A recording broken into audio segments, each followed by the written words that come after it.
Hello, my good and fabulous film friends. In our recent Obsession Backroooms episode, my guest and I mentioned an unpublished 2021 podcast where we skewered the 80s teen comedies Porky's, Fast Times at Ridgemont High, and Risky Business. Lo, these 5 years later, I thought it would be prudent and pertinent to finally publish the episode. Back in 2021, when my sister Roseanne and Dr. David Johnson and I recorded this podcast, I had the notion that I should be more egalitarian and show all sides of a movie debate.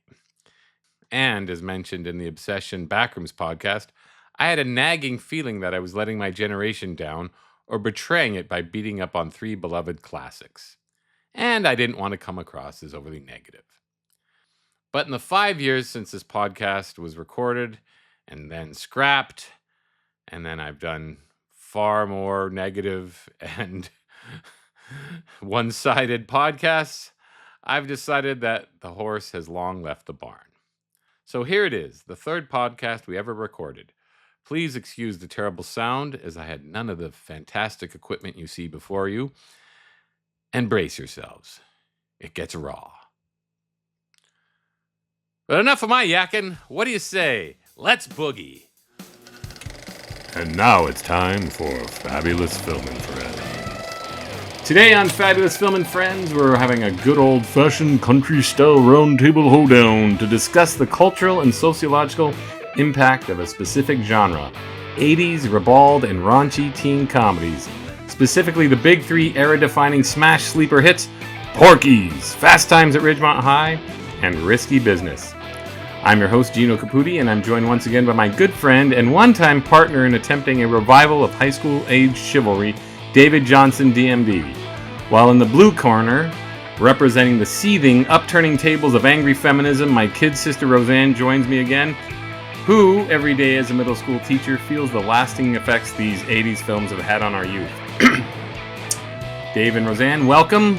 Are you ready to wail about the decline of humanity? Just... Yes. That's what we're going to answer. But before we answer that question, synopses. Porky's is about an ugly, supremely unlikable idiot named Pee-wee and his unlikable friends trying to get laid and all the hijinks that ensue all around a strip club named Porky's. Fast Times at Ridgemont High is about another group of supremely unlikable boys trying to get laid and stuff, talking big and not falling through for the girls that they are chasing. And Risky Business is all about Tom Cruise's evolution from basically a good college-bound kid into a pimp.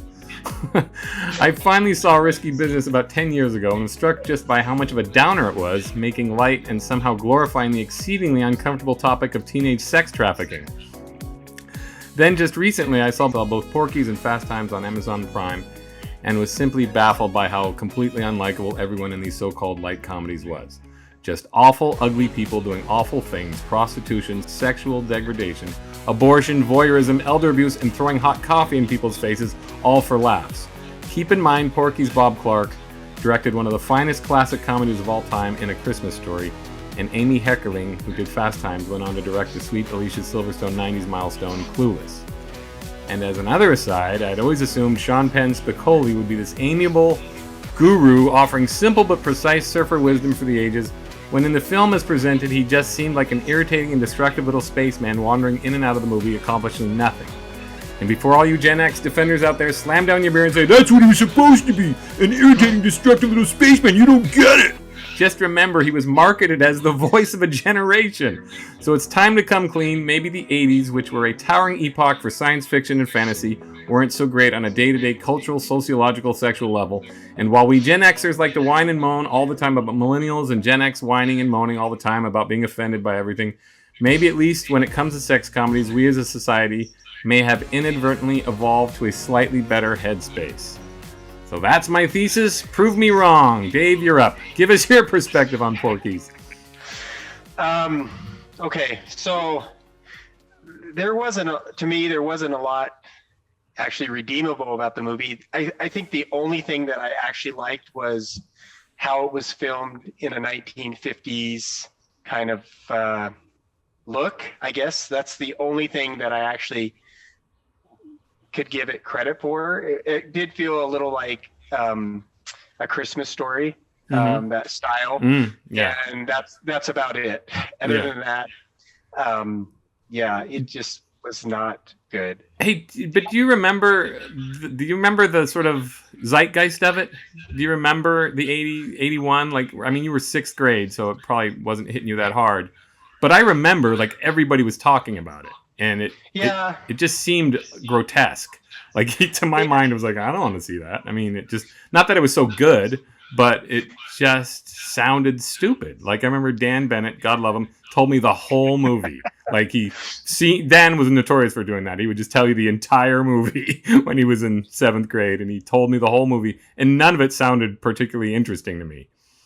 Well, and maybe the appeal, these 7th, 8th graders, high schoolers, the whole peeping at girls in the shower is creepy. I mean, it's creepy, it's disgusting, but I don't know. I mean, I'm looking at it from a 51-year-old now, and but I didn't see it growing up. I didn't see it in the theater. I watched it as a 51-year-old. So that was the first time I've actually really ever seen the movie. So yeah, no, that's my big thing though. Is like, this movie, I don't think it would have been interesting to me even as a 12-year-old who was probably as interested in anybody about sex. And it was disturbing. You brought up the trafficking. I mean, these are high school kids, trying to meet up with, prostitutes and who are adult. I mean, there's just so many problems with this movie to me. One of them being the role of adults in this movie, which I find the most problematic. And then I wonder, okay, so whose desires are these? Like, let me break in. Start again. Talk more into your mic. You're too far from your mic. Well, Gina. I don't know what I said. You said one of the problems. One of the problems to me in Porky's is it's not that there are no adults. It's that none of the adults act like adults in any way, shape, or form.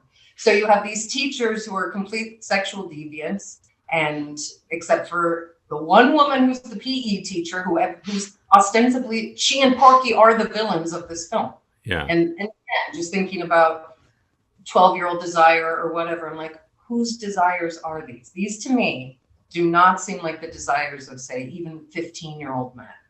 Yeah. Well, again, we're probably, I mean, to be fair, this roundtable should have had, Matt Turvey or somebody who likes the film. I don't know. I don't mean to sell him short. Matt, if you're listening, sorry. But there's got to be somebody from our age who liked it when they were, Dan, of course. I should have had Dan on. Somebody growing up who thought it was pretty funny. I'm just thinking, again, it could be rose-colored glasses. I just think I don't find any of their jokes have a through line. Like, yeah, okay, they're invading the girls' locker room, but there's no punchline to it. It's just like a porno. Like, okay, they're looking at girls in the shower. What is funny about this? There's nothing. There's inherently nothing funny about that scene. And then the girls become, well, this is the thing. The fact that this is marketed as a comedy, maybe this is what makes it classic, in the sense that this represents an entire mindset of late 70s, early 80s sexual thought, and not like smart people. Sorry. But I just think there's no jokes. Every scene lasts too long. And if you try to point out, even the situations themselves are victimization. Right? Yeah.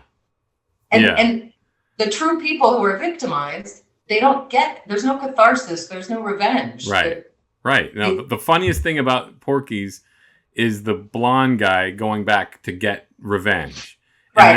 And that all happens off screen. Like, the most interesting thing that's happening in the film is the little jerk who wants to get revenge for getting beaten up and thrown out of Porky's, and who keeps getting beaten up. You never see that. You just know that he keeps attacking Porky's, which is a funny idea for a teenagers sort of wanting to get revenge is a fine idea for a movie, and they don't explore it. They just keep exploring that ridiculously unlikable Pee-wee, who's just like, this is, and again, I watched the sequel just to see, well,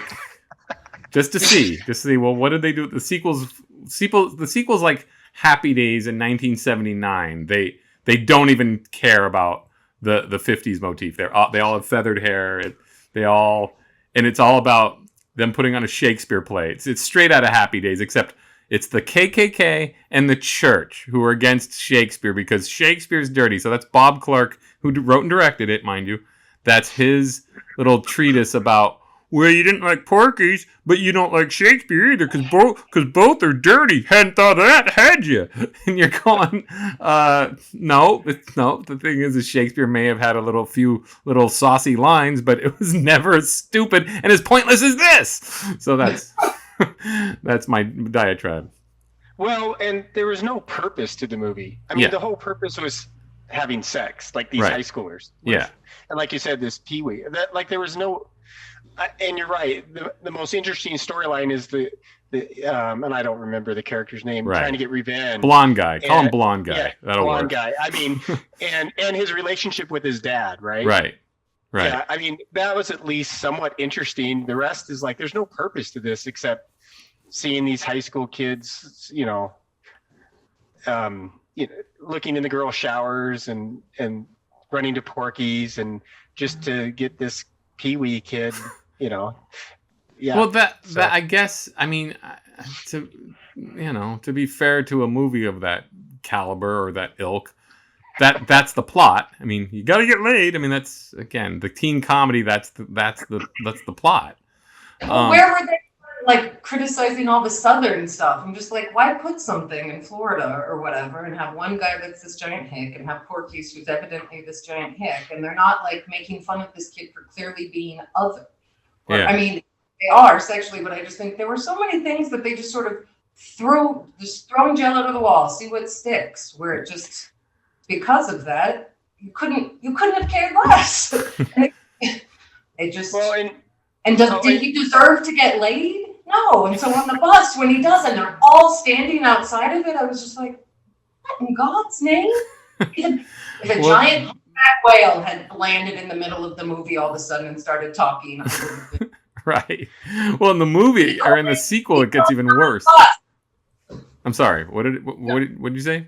No, I just would have been equally nonplussed. That's all I'm saying, because of just every baffling turn.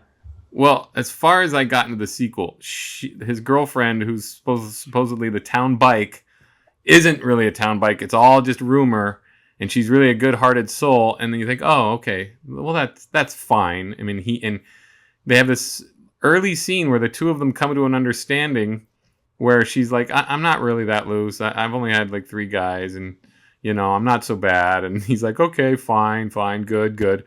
And then he proceeds to just cheat on her through the entire movie. Like, all right, this movie cannot. These movies are just terrible. They're like for about terrible people, and they're not. I think they deserve to be talked about in this regard. In that, these were giant hits, and they really did form a whole generation of morons. And who's identifying with them? Yeah. That's the big question. I'm like, and I'm sorry. I mean, as this whatever feminist that but I just think. No, sorry. Sure. But I'm like, if these movies are for men, then I should be afraid. Like, I should walk around feeling afraid. Because obviously that's how Porky's made me feel. Like, this movie makes me feel unsafe. Well, I'm a red-blooded He-Man, and I felt unsafe watching those films. Well, and I think the other interesting character was the Jewish student who moved in, and and that was just a short few scenes where he ends up, getting picked on, and they end up becoming friends. And I mean, I guess there's a lesson in that, right? I mean, but even in that, they're like, oh yeah, that other guy's kind of a dick. And then all his friends all of a sudden are on the Jewish kid's side, and then there's that big fight again. Like, they're on the Jewish side, then they're against their friend, and then all of a sudden everyone's friends, and then he's just as terrible as they are. Right. That's the thing. He's not. It doesn't matter that he's Jewish. I mean, he's Jewish in a way, Dave. I think that they brought that up in an effort to be serious, but it doesn't really, because Roseanne's right. He becomes as much of a swine as the rest of them. And so Yeah. they bring in this sort of subplot of seriousness, which doesn't. I mean, of the 3 films we watched, I'd say Porky's is the most like what they advertised it as, which is like a lark. Like, oh, it's just boys will be boys, and they're gonna sow their wild oats, and what a good time. And then it does veer into this anti-Semitism plot, which I think is a little odd. Like, well, why would they even get into it? Because it's a serious. It didn't fit. Right. Yeah. Right. Unless there could have been some scene where it's like, we don't care what religion you are, as long as you like, you know.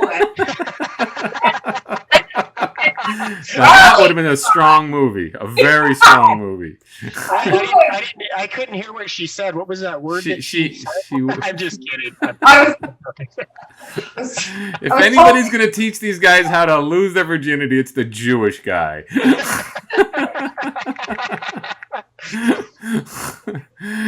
Yeah, no. So moving on. So again, Porky's monster hit. Monster hit. And that means not just in Vail, Oregon, and Ontario, Oregon. It was a hit in cities. Was it the biggest hit of the 3? Yeah, of the 3 Porky's. Of the 3. Yes. Yeah. Okay. Yes. Okay. Risky Business, and then Risky Business and Fast Times was a modest hit, but again, low budget. So it was, okay. But definitely, I remember everybody wearing those checkerboard Vans. That 1983, everybody in the 8th grade showed up with checkerboard Vans, except yours truly.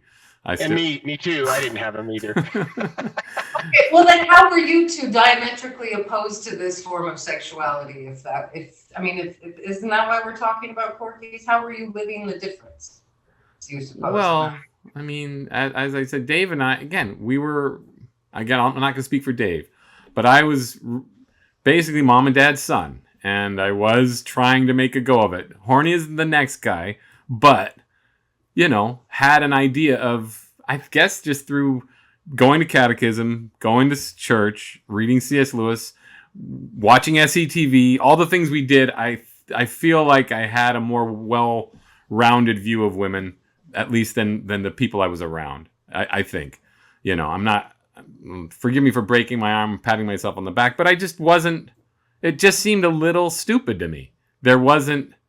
I'd say there wasn't a sense of romance, which I guess I naturally had just from growing up in my family, and I think that comes from having a faith. I think that came from having faith and believing in something good, so you sort of believe love is good, and so that is how I knew, I couldn't tell you why Porky's was wrong. I mean, other than it just seemed kind of like immoral, but you know what I mean? I couldn't tell you why the film was, again, hadn't seen it, but why I wouldn't even want to see it is it just looked like savagery in a way. And when I see it, the thing is people are going, well, why are you watching it in your late 40s and 50s and complaining about it? It's like, well, that's the thing, because these did define the 80s and these did define who we are.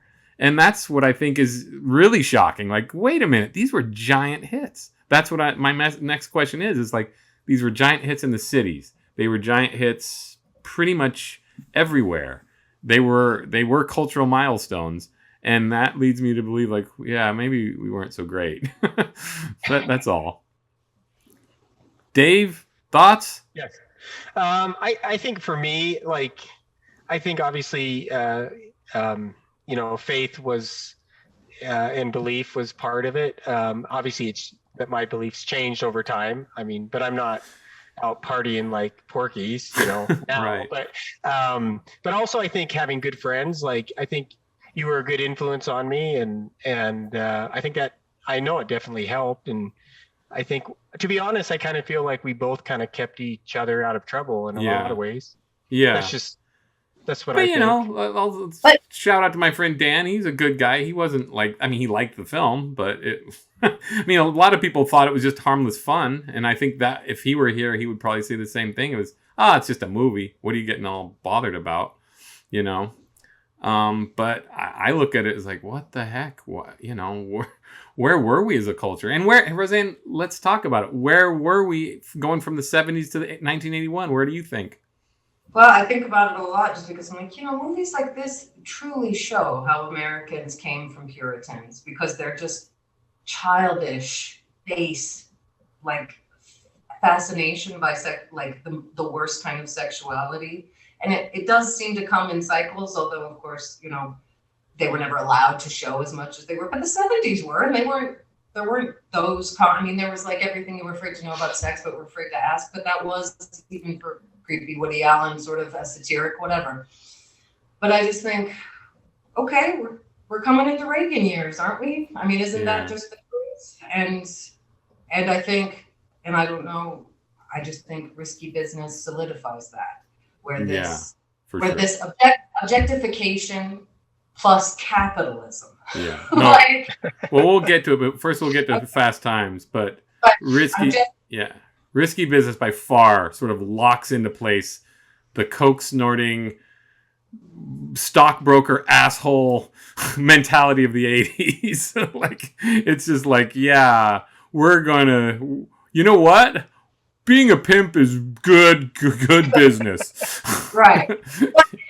So again, you could say that Porky sort of kicked off this, at least the merit of meaninglessness, which I definitely goes into Fast Times at Ridgemont High, which again, I don't view as nearly as egregious as the other two, especially rewatching it, but I just think it's supposed to be, this slice of teenage life, and I just think it's nihilism, and Sean Penn is as great as he looks, and I still love Vans and Ray-Bans or whatever, but I'm just like, it's complete. His whole thing is what, Van Halen and chicks and whatever. And but he doesn't even represent, what's funny about Sean Penn that became, as I said in my opening remarks, is he doesn't matter in that movie.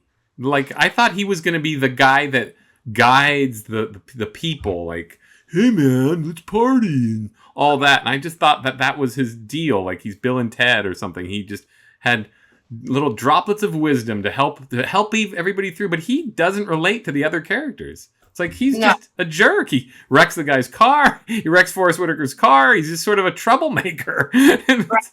No, I know.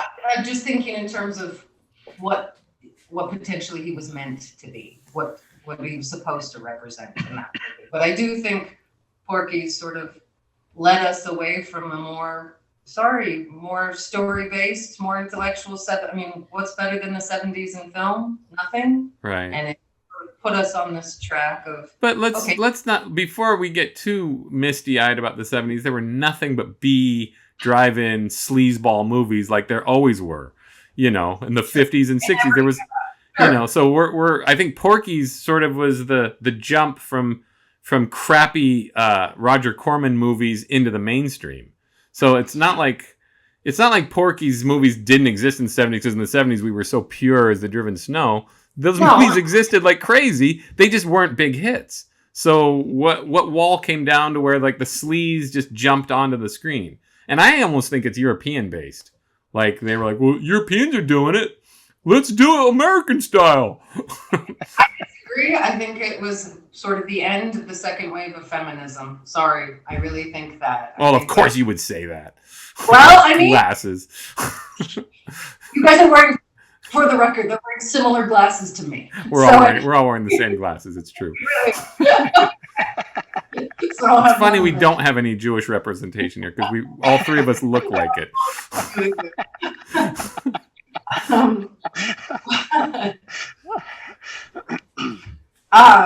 Only because at that point, that's when it was this reaction. America, you can always see what was going on before that was slightly progressive by the reaction that comes after it, in my opinion.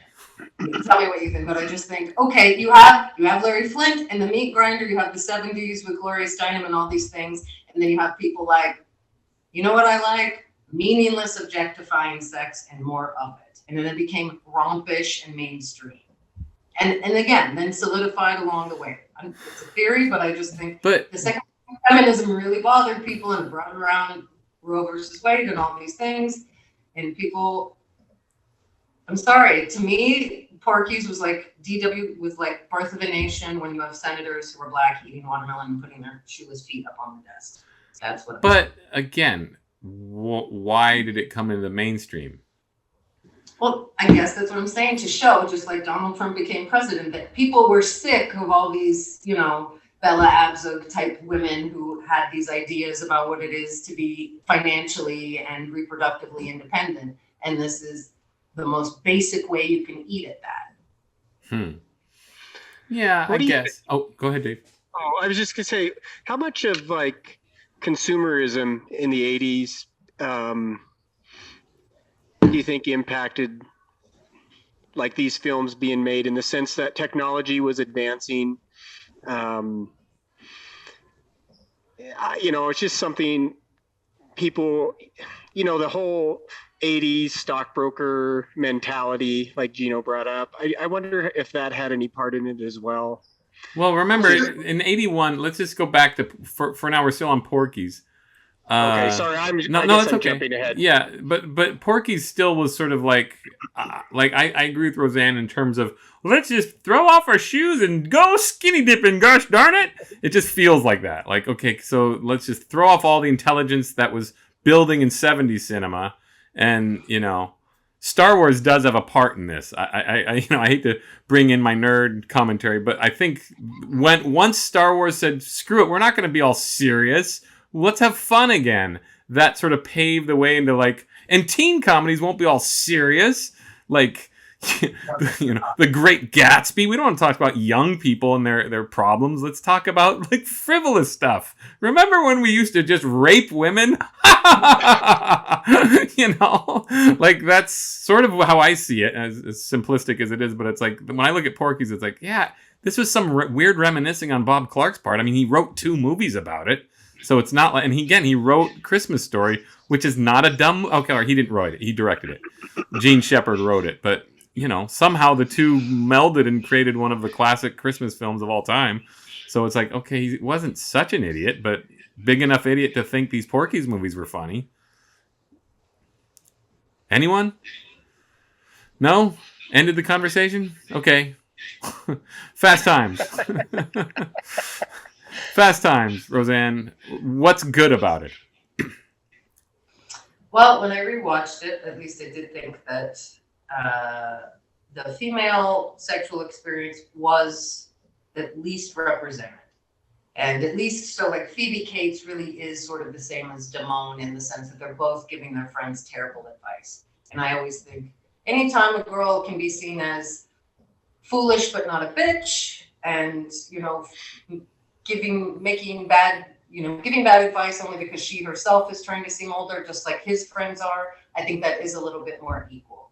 That being said, it's still a meaningless, superficial film. None of the relationships are filled out. You don't want to see any of these people together. In fact, you want to leave and not ask them how it all ended. And I would say they have a tenuous thread. I spend a lot of time with Ray Walston that I just don't want to. Yeah. And it didn't go anywhere. There was no Sean Penn.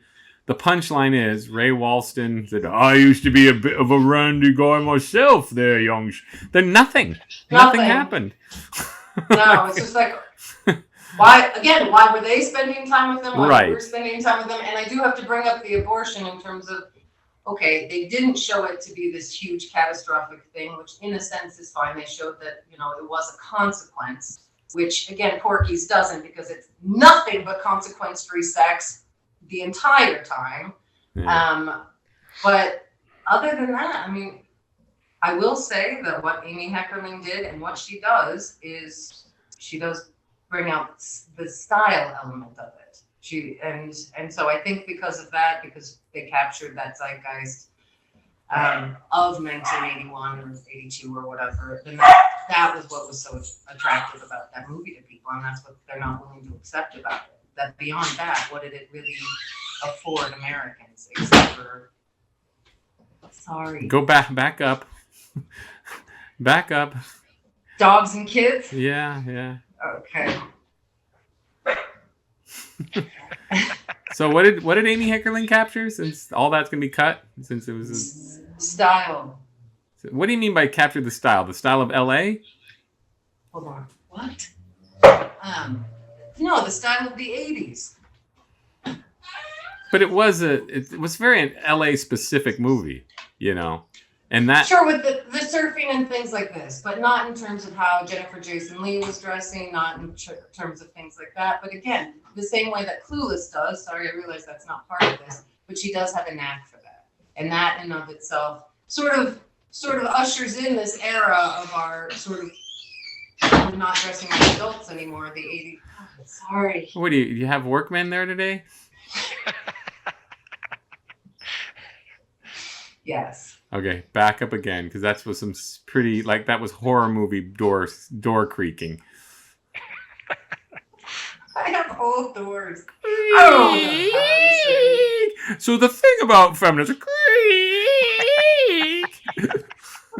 The door is a critic. All right, I'm going to set you up again, Tommy. What are you talking about with style? What?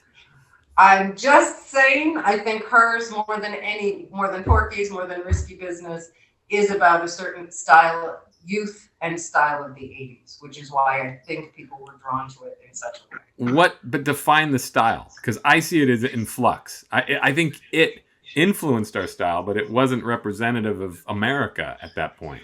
If you look at the rest of America, it was still butt parts and feathered hair until those movies sort of came from the West and affected everybody in Iowa and everywhere else.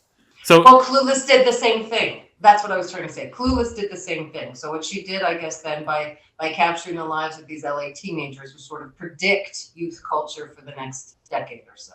Yeah. Which was certainly more relevant than Porky's in terms of that. But then the fact that maybe we have a Porky's mentality, then the style from, the influence there, and then Risky Business solidifies all of it with soullessness. Yeah. But what do you make of, and Dave, what do you make of Judge Reinhold and his many jobs? So I to be honest, he was an annoying character to me. Yeah. In many levels. He played the part like this, trying to do the right thing. Like he seemed like he would be a good, hardworking kid, even though I don't know how old he was when he filmed it. He was probably 40. But, he looks I think poor Judge Reinhold looked 40 when he was 12. So yeah. I mean, that's going against him. But again, I mean, his character just fell into the same mindset to me as the rest of the characters. It was all about sex and. But it wasn't. That's what's even stranger about his character. He has his big Phoebe Cates jerk-off scene, but for the rest of the movie, all he cares about is work, and it's inexplicable. Yes, but he had his. I mean, he had his girlfriend, right? Right. In the beginning. Yeah. Yeah, and then the Phoebe Cates scene, which, yeah. Anyway, it's a tough one. But yeah, it was about work and no punchline. There was. It just seemed. I don't know. To me, it's about mall culture. Sorry, Dave. Sorry. Oh, I said you could take him out of that, and you wouldn't miss his character at all. To me. Well, that's nearly. That's all of them. The only one I was rooting for was Forrest Whitaker, and they didn't resolve his. They didn't resolve his character. He gets his car crushed. He fairly fun. I mean, I'll give him that joke. That's a constructed joke. Sean Penn lies. That's fine. He blames the opposing team. Forrest Whitaker crushes them all, and there's no punchline. Like, hey boy, my God, you're a good football player. Would you like a scholarship and a free car? It's like that's the punchline. Oh yeah, he gets a new car out of it all. So if it wasn't for Spicoli, he wouldn't have got the new car. But none of that happens. It's just like Forrest Whitaker disappears for the rest of the movie. So and for me, like the Spicoli character could have been an interesting character. Yeah. Like I kind of take it how Gino took it, like this surfer guru kind of wisdom approach, and he just really didn't do anything in the movie. Right. Yeah. But But I think what Roseanne said, the style of it, I don't know if it predicted the style. I don't know if that's what you said. That's what I thought you said. But I think it really pushed that style, that LA style, throughout the U.S. Yeah, well, that whole look. I think in the 40s, everybody wanted to be New Yorkers, right? I mean, if I can generalize about sociology, but everybody in San Francisco, when I met old San Franciscans, they would be all, like, hey, where are you from? I'm from San Francisco, from Market Street. That was how people talked in San Francisco, which is the West Coast, right? And then these are old timers, and then I think our generation really, really wanted to be LA, like throughout the entire country. Would you agree to that? Roseanne, you agree to that?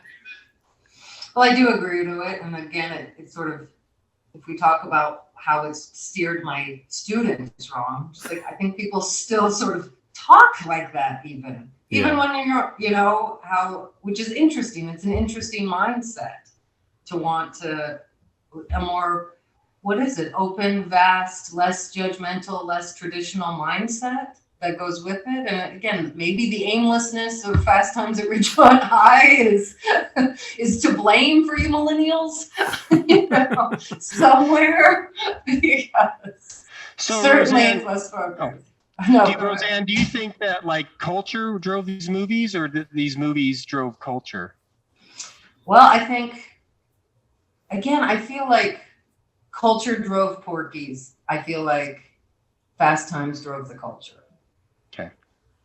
I'd agree with that. I'll say that. Yeah. Then but again, I think Risky Business is moving on to that. Risky Business is the 80s jerkwad manifesto. It's just like, okay.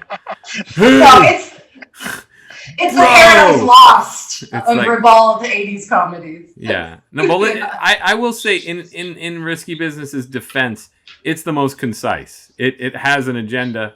It has, seeing it again the other day, because I saw it years ago thinking it was going to be another, again, I always expect, here, Roseanne knows this story, Dave. You ever heard of Federico Fellini, the Italian director? I haven't. Okay, well, he did this film La Dolce Vita, and it's in a sort of a big, sort of surreal Italian film in the canon of great cinema, right? So we were watching. I was at my grandmother's house, and she's Italian, but she's, just a simple but strong woman. But she's like, oh, La Dolce Vita. Do you know what that means? That means the sweet life. Let's watch that. And it's a weird movie. It's all about sort of succumbing to the darkness of the bourgeois, and it's just all like crazy Italian filmmaking, right? So we're watching it, and I was really into it. At this point, I was smart enough to sort of get into it. And she's like, "Oh, I don't like this. This isn't good. I thought it was gonna be about dancing, and going to parties, and it was. It just wasn't in a way that's presented like." As the things that are killing his soul. Yeah, it's all about how all these sort of this frivolity is just killing everybody. Anyway, so my grandmother. So again, but as a red-blooded man, He-Man, nothing but He-Man. That's me. So I look at these films and sort of there's something like wanting a hamburger when you're hungry, right? There's something about I just want a good time, and I look at Risky Business like that, like, oh yeah, that's a good time about horn dogs. I just want to watch me a horn dog movie. And then you're watching it and you're going, wait, I can't get into this. This is horrible. Like, this isn't just fun and this is a guy who's literally trafficking girls, like teenage girls. I mean, yeah, it doesn't say it, but Rebecca De Mornay is supposed to essentially be a like 19, 20-year-old. At the very most, let's say she's 21. It's still like, ugh. This is gross, and that's what hit me in the face is like, this is kind of a horrible movie. And how is it that I was assumed it was just a party movie? Because it's not. I mean, I'd say, like I said, Porky's is the most, hey, let's party kind of movie of the three.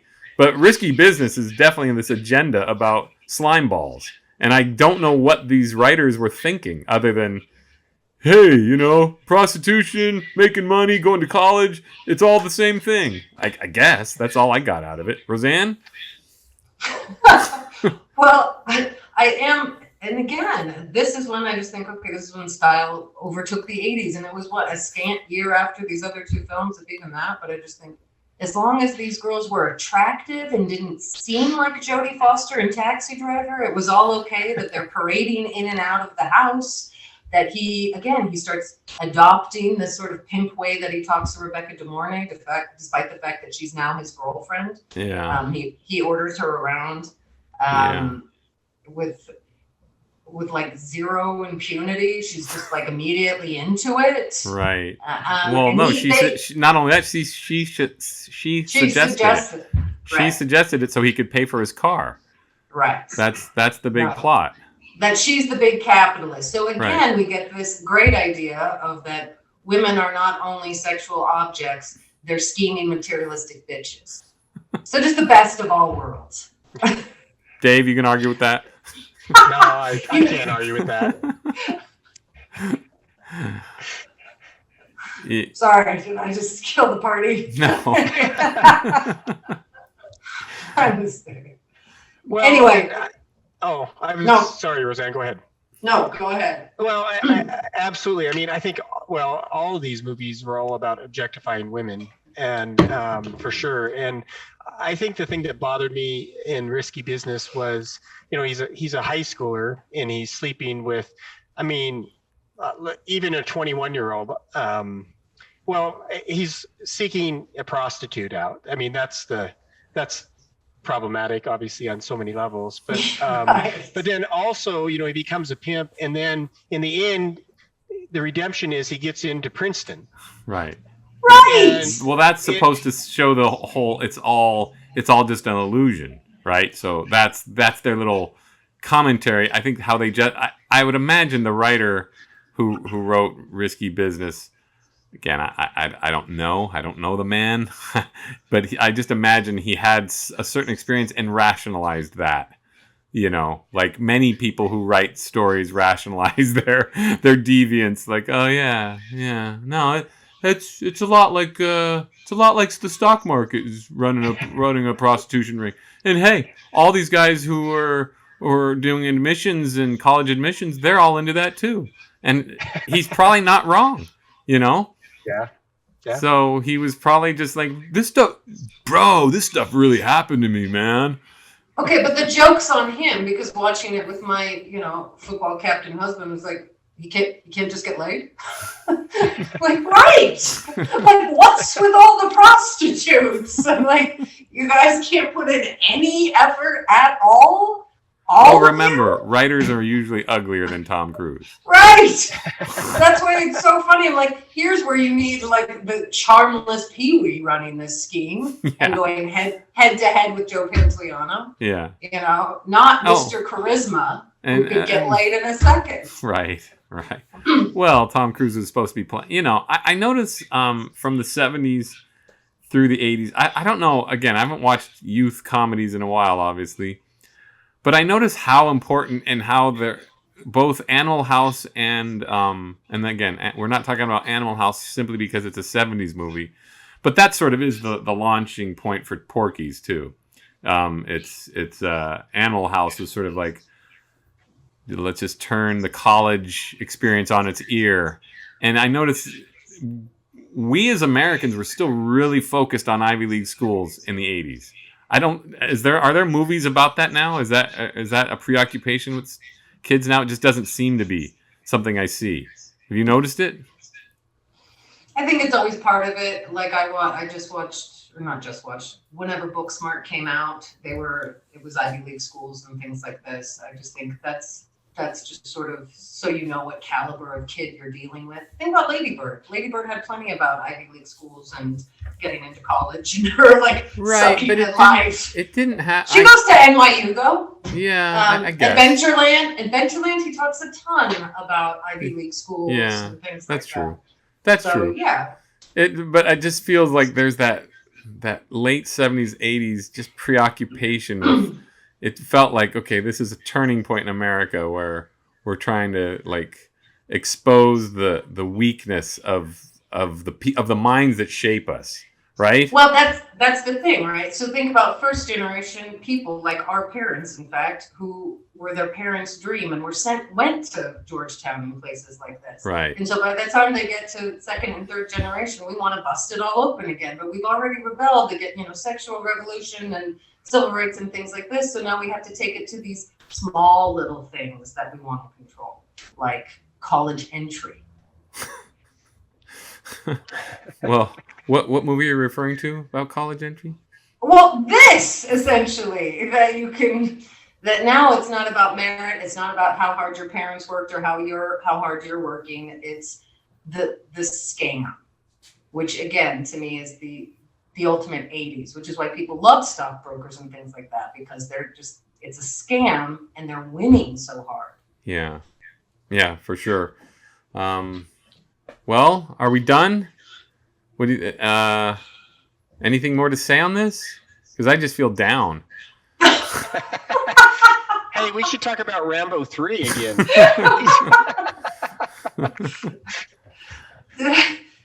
Okay, so going around the room, did anything you like in any of the 3 movies, Dave? The only thing I liked was the 50s style in Porky's, to be honest. How about Fast Times? Anything? No, not really. No. And Risky Business. I mean, it was the 80s kind of look, but other than that, they were kind of all downer movies for me, to be honest. Yeah. Well, and so what does that say about men of your generation? So men in their 50s now walking around with these movies in their brains. What does that say about you guys? Well, I had, that's an interesting question, because I did have to face my fears. Like, well, what was it about these films that, here I was as an older, like I saw Risky Business when I was in my 40s. And then now just like, okay, well, what was Porky's about? There's nothing to fear anymore, because I'm William Shatner, bro. I mean, I need my pain. I'm like, I am who I am. So I can face down these guys. And I'm looking at it, and that's the thing. I often tell Dave about the party at Pole Creek, where we were in high school, and I was so nervous about going to Pole Creek, and would all the girls I like be drunk, and would they throwing their clothes off, and would it be just drinking and boobies and just mystery and all this craziness? And what was it? It was our classmates doing what they always do, except drunk. And like, hey, look, they're dumber than ever.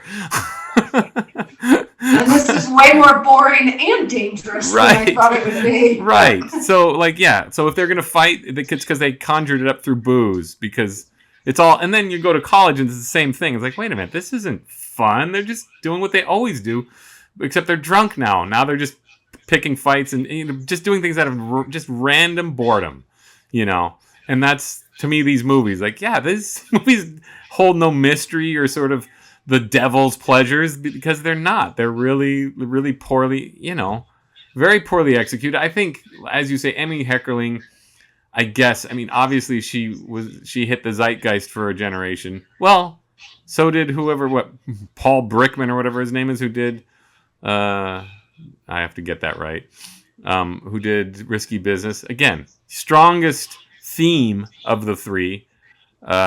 He definitely wanted to say that prostitution and capitalism are a good thing, and let me justify my lifestyle choices with this movie, or let me just go ahead. Justify my life or anybody's life, anybody's desire for vice or power or money, and say that it's all one big thing. Right. And it's all fine. It's all fine as long as you can pull it off. No, like I say, it's the 80s manifesto. Risky Business, I can say, well, that's the most dangerous of the 3, for sure. In terms of like, yeah, it really did.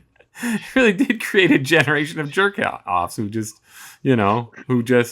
wanted to make money and screw chicks. And here we are. And you look at American Pie, which was just the millennials' answer to all this, and that was just sheer nonsense. I mean, of the worst order.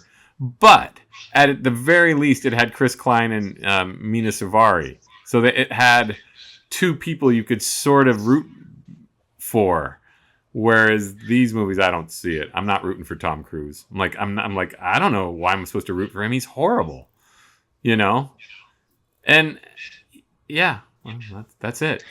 It would be interesting to see, though, like people from our generation watching him now, if they'd still like it. Yeah. They liked it Yeah. during high school. Yeah.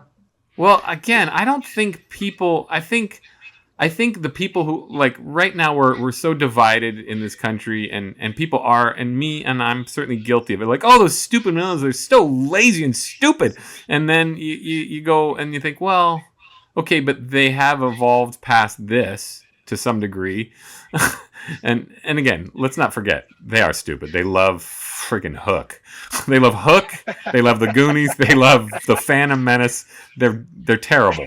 Wait, they don't love the Phantom Menace. They love the. I have argued with millennials about the Phantom Menace, and I'm like, I can't believe you millennials. Like, that movie's great. Like the Phantom Menace. Like, all right, I can't do it. But anyway, I will say that, yeah, if they're gonna complain about, I guess my point in all of this is the people who liked it then would probably still go, oh, stop being so uptight, Gino. Get off your high horse. These movies are just fun. You just don't know how to have fun. You're being like, it's like my mom going, you're just influenced by all those Californians, you know? And it's like, well, no, but sometimes the other side or whoever you're against, they can be right, you know? And that, I think, is the case here. Like, well, yeah, I mean, millennials they may have paved the way for the Force Awakens and J.J. Abrams' whole canon of terrible movies, but they are right about these stupid comedies being sexist and horrible. So that's all. I've said it. Roseanne, any thoughts? Well, I do just wonder, and I mean this, if you talked to the girls that you went to high school with in the 80s and they rewatched these movies, do you think they would still think they were harmless and likable? I think so. Again, I love my classmates. They're all cool, but I think they were, you know, when I went in 87, I mean, that was our big, not 87, 2017. When I went for my last reunion, we talked a lot. I filmed it. To my shame, I never finished the edit. Lazy, just pure laziness. I lost interest. Yeah, they were all about everybody's too uptight. And they are. Everybody is too uptight now. And I don't think these films should be censored or, you know, or anything. I think they are a testament to how we evolved from the seriousness of the 70s into the frivolity of the 80s. And I think it's a testament to where we went after Gerald Ford and Jimmy Carter and the Iranian hostages. I mean, things were intense and they were stark. And then the 80s movies were like, oh, let's just win, bro. Let's have good times. Top Gun and all that. It was all just sort of Red Dawn. Hey, well, whoa. That's no. Red Dawn's a good movie. No, it's not. It is a good movie. I'm sorry, Dave. So what do you think? I have to side with Roseanne. I have to side with Roseanne on the women. I think these movies would bother him today. Maybe not all of them, but I think you know, as you get older, you gain experience and hopefully learn a few things. But I think some of these scenes would bother them. That's my opinion. I'm not a woman, but I'm leaning towards more Roseanne. Maybe your classmates. I don't know. I mean, I can't speak for my class, but I'm thinking our generation's still sort of entrenched in, like, we were having fun. And we were. I mean, for the most part, again, we didn't have these political fights that are tearing the country apart in the 80s. So, and I think the general attitude now is, yeah, this is just how we were, and not a big deal. And in a way, that's true. It's just sort of. I was going to say, and I'm not a fan of Red Dawn, by the way. So Dave, you sell out, man. Red Dawn is a good movie. I'm going to fight Roseanne on this. We have to do a podcast about it. We have to rewatch it, and I defy you. That is not a raw. Everybody misrepresents that movie. It's not a rah-rah, kick-ass America movie. It's not. That doesn't mean it's good. It's good. I love that disagree. movie. Anyway, I will say this. I think maybe people just react slowly, so it takes people a decade to process everything. Because you look at 70s and then you put party 80s, and then you look at the seriousness and grungeness and 90s cinema, and then you look at the 2000s with like 98 Degrees and all these things, and now Yeah, but you're discounting the Farrelly brothers and the 90s gross out epidemic. No, for sure. I'm just thinking overarching. Yeah, because the 90s weren't serious. There was a lot of crap in the 90s. I mean, heaps of crap. Sure, but also heaps and heaps and heaps of more serious, darker stuff. Yeah. It was the decade of Miramax. Right. But it was also... I know, I get Don't it. forget, there's something about Mary. I mean, there was a lot of all Well, that. hey, look, at the beginning of the 80s, On Golden Pond and Ordinary People are on like the top 10. Kramer versus Kramer. Right. Like number 3. But they got booted out as soon as Porky's hit. Porky's, right. Okay, but to me, I always thought Kramer versus Kramer was the 70s, just based on everyone's hair. So it is. Just thinking, It is the 70s. It was 79. Okay. It was 79 going into 80. Okay. So that was like Christmas. Just like my favorite topic, Star Trek. That was 79. That's still a 70s movie. Okay. Even though they were all bleeding into the 80s. But I'm just looking for answers in terms of this. Like every time there's a reaction, hopefully it's a little less sexist and racist, and then the grooviness, and then the reaction, and then the grooviness, and then the reaction, and maybe that's just. Well, I seriously don't think the next generation is going to start up on the Porky's bandwagon. Right. But they might. They might. Who knows? Again, with the nation that's divided with COVID, with all these things, maybe they're just going to be like orgies. Texas orgies. Bring that on. Who knows? The Amazon Porky's revival. Exactly. They didn't sell out. They got in. All right. Do you guys feel like, in a sense, like this sort of validates your own experiences in the 80s, in your own adolescence, knowing that this was, I mean, would you say that played out into your adulthood? Your feelings about like this? Well, I would honestly say I'm the nerdy Jewish kid with the glasses, not measuring up to the guy who date rapes Jennifer Jason Leigh. It's like there was that, like, I'm the good guy, like that pathetic, like me, I'm a good person. So that was sort of me in high school anyway. So yeah, it does validate it. Like, well, it wasn't that these movies they defined a culture, and I guess I didn't fit in with the culture quite, because the culture was moving away from morality, and and not to get into the whole preaching the Jesus and all that, but I think that is sort of defined me and Dave for sure. Like, well, we were trying to live, we were existing with those guys who, if you think about it, nobody really cared about faith in the 80s. They really did just chuck it out the window. And I'm wondering if Bob Clark was in the 50s reminiscing about this stuff. When did they ever? Not to get into that heady water, but Dave, do you think that like this was a reflection of the 50s? Yeah, I mean, I obviously I think these things have been around. Obviously, this mindset in certain individuals, but I think the 80s it probably did explode. I think for me, the faith played a part in trying to. I don't know. I guess I'm like you. Romance. I guess romance was kind of more appealing to me, I guess, than say just blatant free sex. I don't know if that makes sense, right? Right. Well, our big deal was the makeout. Remember, we're like, hey, did you get the makeout? Yeah. That was the big, like, oh, we're being dangerous. Hey, bro. We didn't call each other bro back then, but we were like, hey, Dave, did you get the makeout? That was the big deal.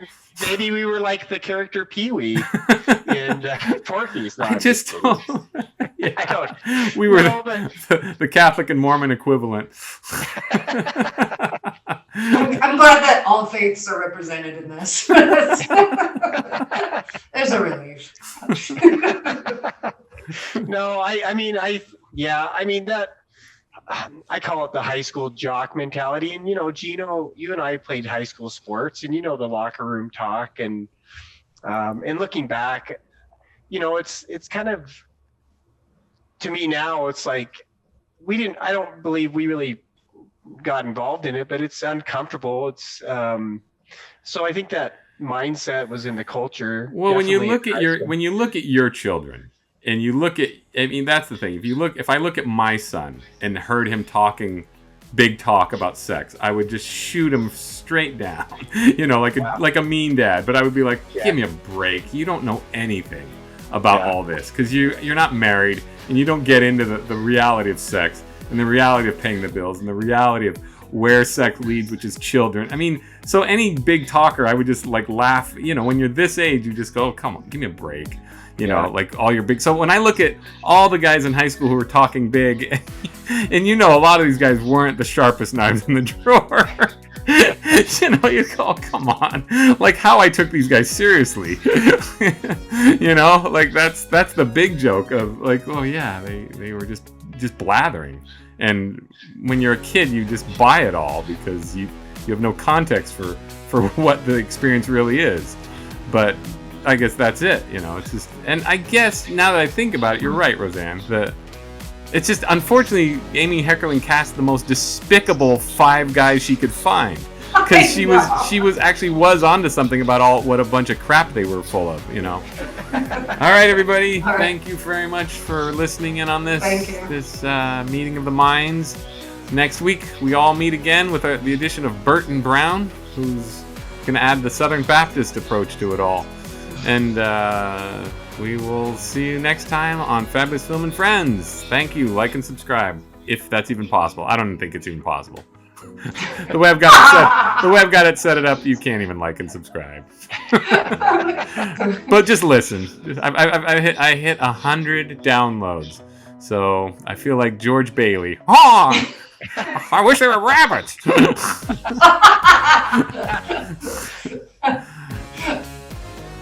All right. Bye. Thank you. Bye. Thank you for listening to Fabulous Film and Friends. Copyright 2026, a Bel Air Films production.